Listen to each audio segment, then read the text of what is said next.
जल्दी जल्दी नींद में बिस्तर पर छूट गई पेशाब को मनोहर जी साफ करने में लगे थे। कहीं बहू बेटा ना देख ले।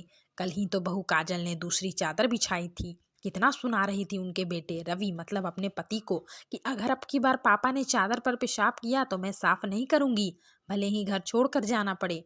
इसी वजह से बहू बेटे कल से ज्यादा पानी भी पीने नहीं दिया। कहीं फिर से मनोहर जी ऐसा ना कर दे। 25 वर्षीय मनोहर जी को जब से किडनी की समस्या हुई है तब से कभी कभी ऐसा हो जाता है। बेचारे मनोहर जी को बहुत अफसोस भी होता है। जल्दी से चादर हटाकर मनोहर उसे बाथरूम में ले जाकर धोने लगे, ये सोचकर कि बहू आज बेटे के साथ बाजार गई है।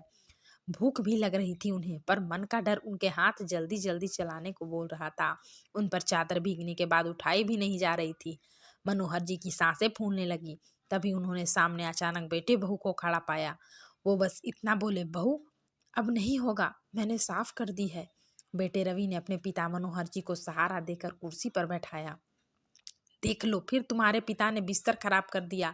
कितनी बदबू आ रही है, इनको अस्पताल में भर्ती करवाओ। बहू कुछ और बोलती उससे पहले रवि बोला, तुम अपने मायके जा सकती हो। उस बाप को कैसे छोड़ सकता हूँ जिसने मेरी पैंट साफ की थी जब मैं पॉटी करता था। उस बाप का पेशाब नहीं साफ होगा जिसकी यूनिफॉर्म पर मैंने उस दिन टॉयलेट कर दी थी जब पिताजी अपने सम्मान समारोह में जा रहे थे। इन्होंने चू तक नहीं की, खुशी खुशी पानी थोड़ा साफ करके चले गए। चलिए पापा, कितने गीले हो गए हैं आप, ठंड लग जाएगी, आपके लिए चाय बनाता हूँ। बेटे ने दीवान से नई चादर निकालकर मनोहर जी के बिस्तर पर बिछाई, उन्हें बैठाया, कपड़े बदले, अपने हाथों से चाय पिलाने लगा। मनोहर जी के कपकपाते हाथ बेटे के आशीर्वाद देने के लिए सर पर आ गए। आंखों में नीर बह निकले। ज्योति के कोरों से मनोहर जी पहुंचते जा रहे थे। सामने पत्नी की तस्वीर देखकर मन ही मन बोले, देख ले बिमला, तू कहती थी मैं चली जाऊंगी तो कौन ख्याल रखेगा मेरा। हमारा रवि देख कैसे बुढ़ापे की सेवा कर रहा है। बहू भी दरवाजे पर खड़ी पश्चाताप के आंसू बहा रही थी। धन्यवाद दोस्तों।